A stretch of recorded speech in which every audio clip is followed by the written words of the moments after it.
नमस्कार, आपका बहुत बहुत स्वागत है आज के हमारे इस कार्यक्रम में। आज हम मना रहे हैं गोवर्धन पूजा। गोवर्धन कौन है? भगवान श्री गोवर्धन नाथ, जिनको हम गिरिराज जी और गोवर्धन और कई अनेक नामों से पुकारते हैं। गिरिराज धरन प्रभु तुम्हारी शरण। तो गोवर्धन पूजा की क्या है महिमा, कब मनाते हैं हम और क्या है पूजन का सही मुहूर्त, जानेंगे हम। इसके बारे में विस्तार से हमारे साथ जुड़ चुके हैं एस्ट्रोलॉजर चंद्रकांता कौशिक जी। नमस्कार मैम, स्वागत है आपका। नमस्कार विंदा जी मैम।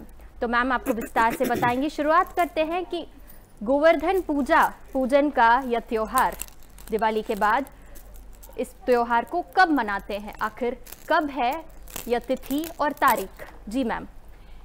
गोवर्धन का जो हमारा त्योहार है वो कार्तिक मास की शुक्ल पक्ष की प्रतिपदा को मनाया जाता है, जो कि इस बार 2 नवंबर को है। 2 नवंबर शनिवार को हमारी गोवर्धन पूजा है और ये कार्तिक मास की शुक्ल पक्ष की प्रतिपदा को मनाया जाता है हर वर्ष। जी मैम। तो क्यों मनाया जाता है? जी, अब हम क्यों मनाते हैं गोवर्धन पूजा, इसके बारे में भी हम जान लेंगे। जी, हमारे पुराणों में कथा है, जो हमारे पूर्वज जो बोलते हैं और जो हमारे ग्रंथों में कथा है उसके अनुसार ये कहा जाता है कि ब्रज के जितने भी लोग थे वो वो इंद्रदेव की बहुत पूजा आराधना करते थे। तो जब भगवान कृष्ण का जन्म हुआ तो भगवान कृष्ण ने उनसे पूछा कि आप ये लोग इंद्रदेव की पूजा क्यों करते हैं? तो ब्रज के लोगों ने बोला कि इंद्रदेव की पूजा हम इसलिए करते हैं कि इंद्रदेव हमें बरसात देते हैं, बारिश देते हैं, जिसकी वजह से हमारे यहाँ अन्न धन होता है। लेकिन भगवान कृष्ण ने कहा लेकिन हमें तो जो ब्रिज के लोग हैं वो गायें बहुत चराते हैं। कृष्ण जी को जैसे गायें बहुत प्रिय थी, तो जो गायें चरने जाती हैं वो गोवर्धन पर्वत पर जाती हैं। तो भगवान कृष्ण ने बोला कि आपको गोवर्धन पर्वत की पूजा करनी चाहिए, जहाँ से हमारी गायें चारा चरने जाती हैं और जिस पर्वत से चारा चर के वो हमें दूध देती हैं, जो हमें हर रूप में मिलता है, दही के रूप में, मक्खन के रूप में, घी के रूप में, और जिससे बच्चे पलते हैं। तो ब्रजवासियों को ये बात बहुत अच्छी समझ में आ गई। उन्हें लगा कि शायद कृष्णा सही कह रहे हैं, तो उन्होंने क्या किया कि गोवर्धन पर्वत की पूजा करनी शुरू कर दी। तो भगवान इंद्र को इसमें अपना अपमान लगा और उन्होंने सोचा कि यार ये तो मेरा अपमान हो गया बहुत ज़्यादा, तो मैं इसको कैसे करूं कि ब्रजवासी जो मेरी पूजा करें उन्हें अपना क्रोध कैसे दिखाऊं। तो भगवान इंद्र ने इतना गुस्सा किया कि 7 दिन तक ब्रिज में बारिश रुकी नहीं, नॉन स्टॉप। वहां पर इतनी बारिश हो गई कि ब्रजवासियों को लगा कि बाढ़ आ जाएगी, सब कुछ तहस नहस हो जाएगा। अब तो हमने बहुत बड़ी गलती की कि जो गोवर्धन पर्वत की हमने पूजा की और इंद्रदेव की पूजा नहीं की। तो भगवान कृष्ण ने उनकी व्यथा को देखते हुए गोवर्धन पर्वत को छोटी उंगली पर उठा लिया अपनी और गांव वालों को उसके नीचे ले लिया, ताकि गांव वालों की व्यथा खत्म हो गई। और भगवान इंद्र को बड़ा अलग लगा कि ये ऐसा कौन इंसान है जो कि गोवर्धन पर्वत को छोटी उंगली पर उठा रहा है। फिर भगवान इंद्र को आभास हुआ कि भगवान विष्णु के अवतार श्री कृष्ण है। तो भगवान इंद्रदेव ने कृष्ण भगवान से क्षमा याचना की कि मैं आपसे बहुत बड़ी क्षमा याचना करता हूँ, मुझे नहीं मालूम था कि आप भगवान विष्णु के अवतारी कृष्ण जो कि पृथ्वी पर लोगों के कष्ट हरने के लिए पैदा हुए हैं।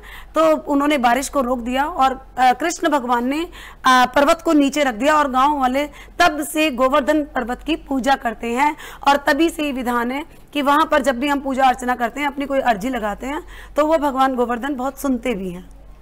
जी, तो बहुत ही सुंदर ढंग से मैम ने वर्णन किया, जैसे कि क्या है पौराणिक कथा, क्यों मनाते हम, इसके बारे में आपने जाना। कैसे भगवान श्री कृष्ण ने ब्रजवासियों की रक्षा की और इंद्र के अहंकार को चूर किया। अब जान लेते हैं पूजन का बहुत महत्व होता है इस दिन, तो पूजन का सही समय और मुहूर्त कब होता है इसके बारे में जान लेते हैं। देखिए, वैसे तो पूजन जो सिंपल, अब जो कुछ नहीं पूछते हैं वो कभी भी करें, क्योंकि भगवान का नाम लेने के लिए ना मुझे नहीं लगता कि कोई शुभ समय होना चाहिए, क्योंकि एक इष्ट का या हम भगवान का नाम ले रहे हैं तो किसी भी समय ले सकते हैं। लेकिन एक पर्टिकुलर हम पूजा कर रहे हैं तो उसके लिए अगर मैं बोलूँ तो 5:30 बजे से लेके शाम को, और 7:15 तक बहुत शुभ घड़ी है। उस समय अगर आप पूजा अर्चना करते हैं या दिया बत्ती करते हैं या भगवान गोवर्धन की परिक्रमा करते हैं, वो बहुत शुभ समय है। तो आप चाहें तो उस समय कर सकते हैं। बाकी आप अपनी इच्छा अनुसार या फिर अपनी लोक नीति के अनुसार, जो भी आपके रिचुअल्स हैं उसके अनुसार आप जैसे भी करें, वैसे 7 परिक्रमा गोवर्धन भगवान की जरूर लगानी चाहिए, जो हम घर में बनाते हैं गोवर्धन उनकी, और खील पताशे डालते हुए जाने चाहिए। श्रीमान श्री गोवर्धन की परिक्रमा देनी, आप ये बोल सकते हैं, और भी कुछ ना बोले तो यहाँ पे हम ये परिक्रमा देकर फिर उनका मीठे से भगवान जी का मुंह मीठा कराते हैं। फिर सब लोग वहीं पर बैठकर अपना मुंह मीठा करके तिलक विलक करके फिर हम लोग हाथ जोड़कर खड़े हो जाते हैं।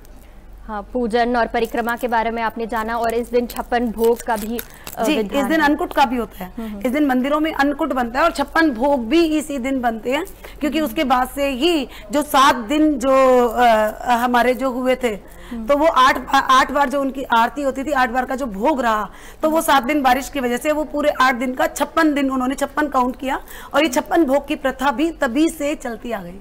जी जी, तो 56 भोग की प्रथा के बारे में आपने जाना कि कब से चली आ रही है और कब से और क्यों हम मनाते हैं गोवर्धन पूजा। इसके बारे में आपने विस्तार से जाना कि भगवान श्री कृष्ण ने कैसे ब्रजवासियों की रक्षा की, और समय और डेट तारीख का भी मैम ने बता दिया। नोट कर ले दर्शकों, 2 नवंबर जैसे कि मैम ने कहा, हाँ, और शाम का समय जो पूजन का 5:30 से 7:15 बजे सही है। बाकी कभी भी कर सकते हैं, लेकिन जो बिल्कुल शुभ समय है वो 5:30 से और 7:15 बजे के बीच है। जी जी जी।